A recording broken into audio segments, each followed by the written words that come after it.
For Prince William, Princess Kate, and their children, a new home means a fresh start after a difficult year.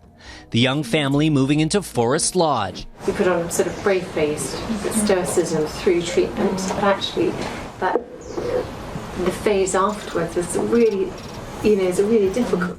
Picture this. A Georgian mansion worth £16 million just became the most dangerous weapon in the royal family's psychological arsenal. We're not talking about bricks and mortar. We're talking about pure, calculated devastation disguised as a house move. Forest Lodge isn't just William and Catherine's new address. It's a strategic missile launched directly at the fragile egos of two people living 6,000 miles away in California. Here's what makes this absolutely brutal. While most people fight their battles with words, William and Catherine just deployed the nuclear option of real estate warfare. They didn't need interviews, podcasts, or carefully crafted Instagram posts. They simply purchased the kind of property that screams, "We won," without uttering a single syllable. 8 bedrooms, a private ballroom, tennis courts, and 4,800 acres of Windsor Great Park, surrounding them like a royal moat. This isn't just upgrading, this is establishing dominance through architectural supremacy. The psychology is devastating. While other people argue about who's right, the Wales simply demonstrate who's winning. You may never have heard of Forest Lodge before, but you will be hearing a lot about it in the future because this is intended to be the permanent home for William, Catherine, George, Charlotte, and Louis. But here's where it gets truly savage. Forest Lodge costs more than Meghan's Montecito mansion, £16 million versus $14.65 million. Catherine just outflexed Hollywood royalty with British aristocracy. And she did it without breaking a sweat or issuing a single press release. The message is crystal clear. Whatever you thought you achieved, we just surpassed it without effort. Think about it. Everyone loves a winner, but everyone worships an effortless winner. Catherine isn't trying to compete, she's simply operating on a level where competition becomes irrelevant. While others scramble for attention, she commands it through quiet excellence. The timing is surgical because right when certain people thought they had established their California kingdom, Catherine reminds the world what actual royalty looks like. No drama, no desperate content creation, no pleading for public sympathy, just a Georgian mansion that costs more than most people's lifetime earnings, purchased with the casual confidence of someone who never needed to prove anything to anyone. They're just stuck with the devil now. They're tied to Netflix, they're tied to their book. And all the criticism they're going to take means nothing because that's the only way they can earn their money. Forest Lodge isn't real estate, it's a weapon disguised as a family home. And judging by certain reactions, it's already working exactly as intended.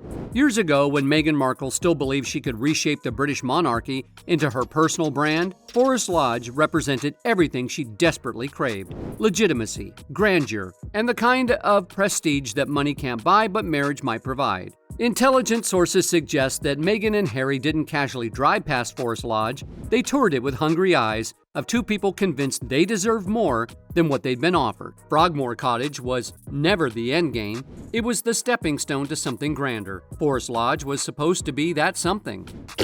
Losers enjoy Montecito. Imagine walking through marble-floored ballrooms, admiring chandelier-lit dining rooms. Imagine Netflix camera crews capturing her authentic royal lifestyle against Georgian architecture that screamed historical significance. This wasn't just house hunting, this was destiny shopping.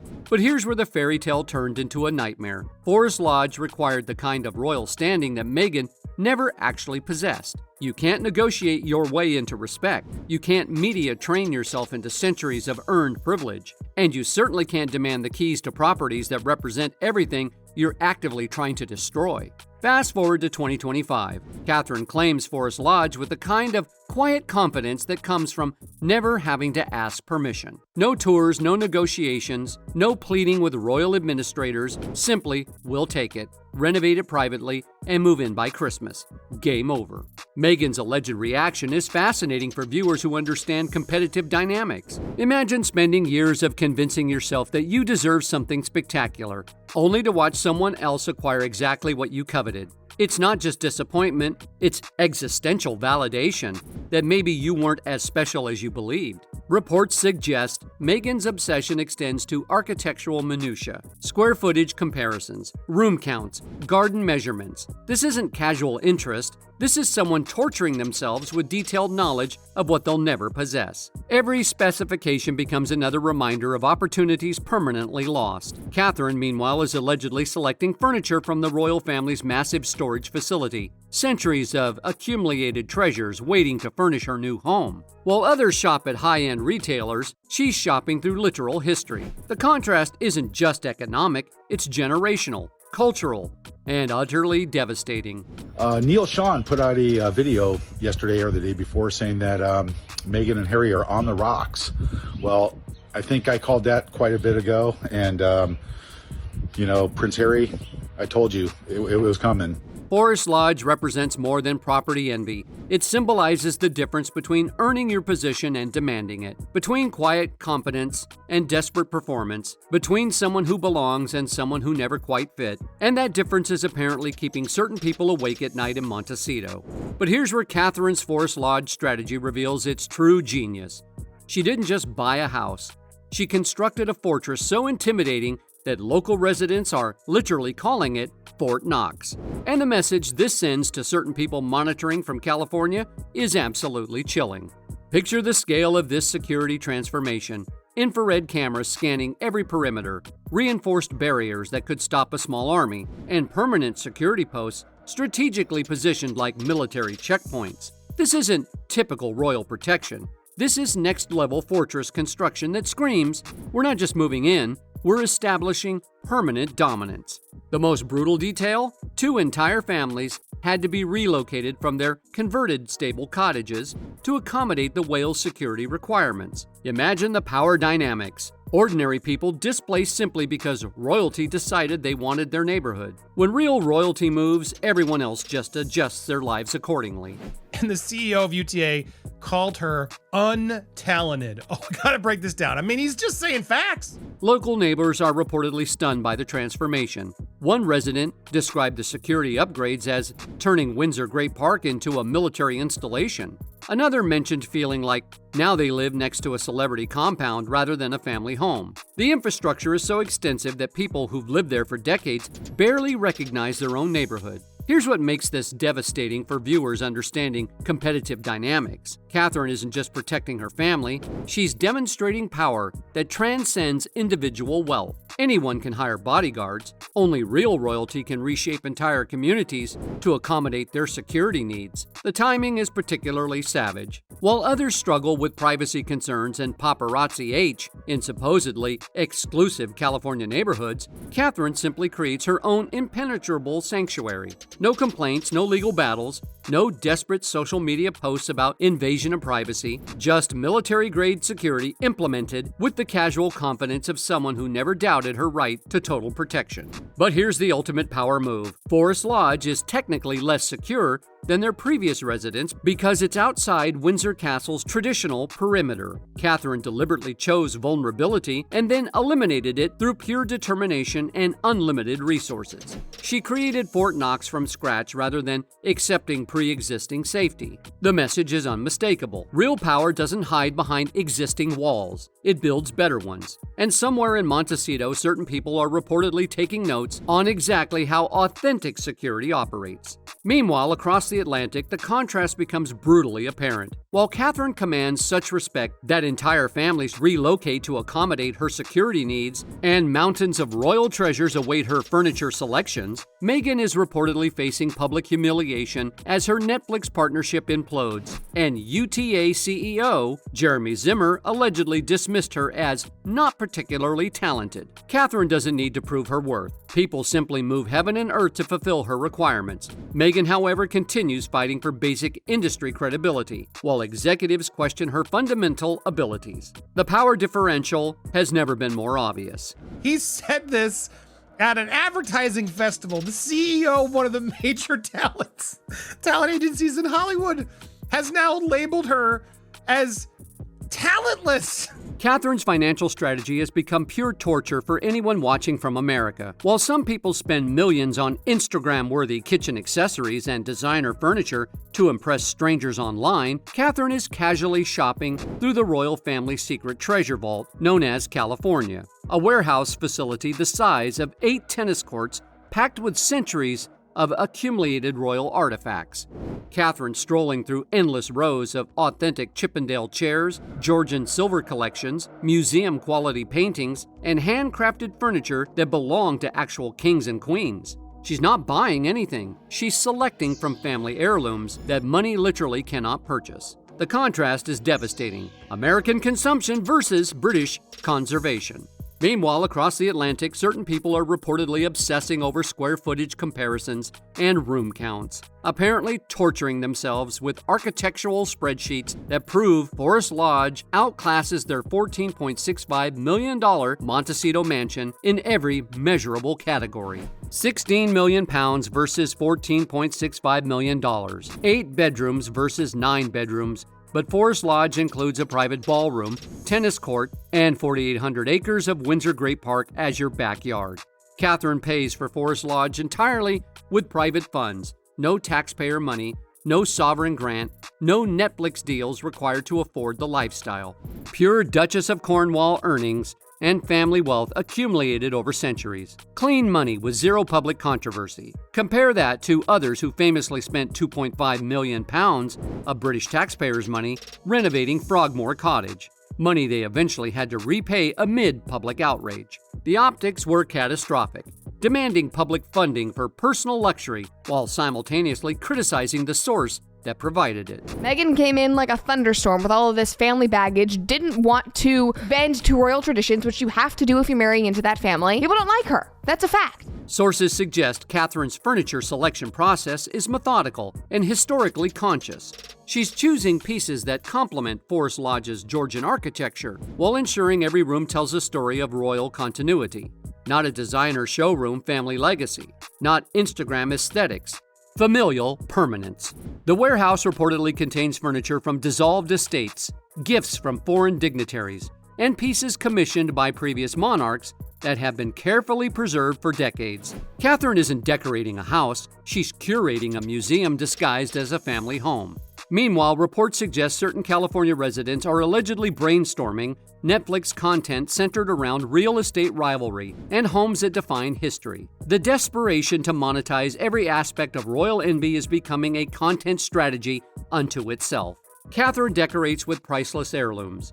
Others document their envy for streaming revenue. The difference in class is becoming impossible to ignore. While Catherine commands such familial respect that entire families relocate to accommodate her security needs, and mountains of royal treasure await her furniture selections, across the Atlantic a very different reality is unfolding for Meghan and Harry. One that reveals the devastating consequences of burning bridges while desperately trying to establish authority through shallow spectacle and financial desperation.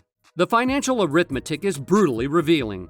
Experts estimate that British taxpayers funded approximately £44 million, which translates to $53 million, of Sussex expenses from their wedding day until their royal exit, with the couple contributing only $2.4 million personally, while the public absorbed the remaining $50.6 million. Security costs alone devoured over $35 million of taxpayer funds, while elaborate wedding arrangements, property renovations, and staff salaries consumed the remainder. Even after promising to repay the £2.4 million at Frogmore Cottage's renovation costs, their monthly payments of $22,000 a month would require 25 years to complete without interest. The strategic catastrophe becomes apparent when contrasted with Catherine's approach. While she funds Forest Lodge entirely through private resources, avoiding any taxpayer burden, Meghan and Harry's attempts at establishing authority have consistently relied on public financing that ultimately backfired spectacularly. Their expensive pursuit of legitimacy through taxpayer-funded renovations and security only emphasized their disconnect from genuine familial belonging. I think they kind of don't have much money now because they left. She has her own money. They definitely have enough money to buy how much? To live. PFT's richer than her. She's like a D-list actress. Now their financial situation has deteriorated into genuine crisis. Industry insiders confirm that Netflix has terminated their $100 million deal, citing dismal viewership numbers and waning public interest. Meghan's flagship series With Love Meghan ranked at number 383 with only 5.3 million views in 6 months, while Harry's Polo documentary attracted merely 500,000 viewers and ranked at number 3,436. Sources describe Netflix executives as mildly infuriated by Meghan's divided attention between the streaming service and her lifestyle brand. The professional humiliation extends beyond failed content. Industry veterans describe Zimmer's comments as a shocking display of bad taste, but the damage was done. Hollywood's most powerful talent agency had publicly declared Meghan unmarketable. The irony was devastating. Multiple agents had reportedly pursued Meghan before Zimmer's public dismissal, suggesting professional jealousy disguised as industry criticism. Their marital foundation is reportedly cracking under financial pressure. Royal experts suggest that 2025 represents their toughest period as Harry desperately seeks reconciliation with the royal family, while Meghan focuses on building her entertainment empire. Sources describe fundamentally different aims. Meghan can't wait to be world famous, while Harry wants to be less and less famous. The Netflix collapse has reportedly created increasingly stressful conditions that are taking a toll on their marriage. Are Prince Harry and Meghan Markle headed for divorce? If well-placed rumors are to be believed, then the answer, sadly, is yes. Intelligence sources reveal that Meghan's silence regarding Harry's charity controversies indicates serious marital strain. Historically, Meghan can't keep her mouth shut when it comes to controversies involving her and Harry. But her deafening silence over Harry's Centabelle charity accusation suggests their relationship has reached a critical juncture. Royal commentator Amanda Platel concluded, "Meghan's silence says it all. It's so clear to me, the toxic end that's coming." The couple's desperation is becoming increasingly apparent through their alleged pursuit of handouts from the royal family. After losing both Spotify and Netflix deals, industry experts suggest they're looking for some handouts and seeking financial assistance through reconciliation efforts. Their $29 million mortgage, multi-million-dollar security costs, and lavish lifestyle maintenance require substantial ongoing income that their current projects cannot provide. Meanwhile, Catherine's quiet competence continues generating positive coverage without costing taxpayers a single penny. Her Forest Lodge acquisition demonstrates how authentic royalty operates. Private funding, respect generational planning, and complete absence of public controversy. The contrast couldn't be more devastating. Real authority doesn't require taxpayer financing or desperate content creation. It simply exists through quiet excellence and earned respect. Meghan and Harry's attempts at establishing authority through expensive spectacle have backfired completely, leaving them financially vulnerable, professionally discredited, and maritally strained. Their shallow pursuit of legitimacy cost British taxpayers millions, while ultimately proving that authentic royal status cannot be purchased, performed, or negotiated, only earned through decades of genuine service. While Catherine quietly transforms Forest Lodge into Georgian perfection, across the Atlantic, a very different drama is unfolding. One that reveals the toxic desperation driving Harry and Meghan's every strategic move. Intelligence sources confirm that Harry is allegedly bullying King Charles into a meeting by deploying the same tactics he once condemned, leaking to the British media through carefully placed U.S. sources. Bully boy Prince Harry is using his usual tactics to try and force the king into a meeting in London next month. The timing is no coincidence. Meghan's Netflix empire is collapsing in spectacular fashion. Her With Love Meghan series ranked a devastating 383 with only 5.3 million views, failing to crack even the top 300 most watched programs for 2025. Industry insiders describe Meghan as seriously freaking out and confiding to friends, "I'm finished if this doesn't work out." Netflix executives are reportedly questioning whether to continue their partnership, with sources saying the show won't be picked up for another season. Enter Harry's desperate media manipulation. Suddenly, stories appear in the Daily Mirror, not through the royal editor, but through the U.S. editor, Christopher Buckton, confirming the leak originated from California. The narrative is strategically crafted. Harry desperately wants to reconcile with his cancer-stricken father, while cruel William rejects reunification out of hand. But here's what makes this devastating. Harry is using exactly the same media tactics he spent years condemning as toxic and invasive.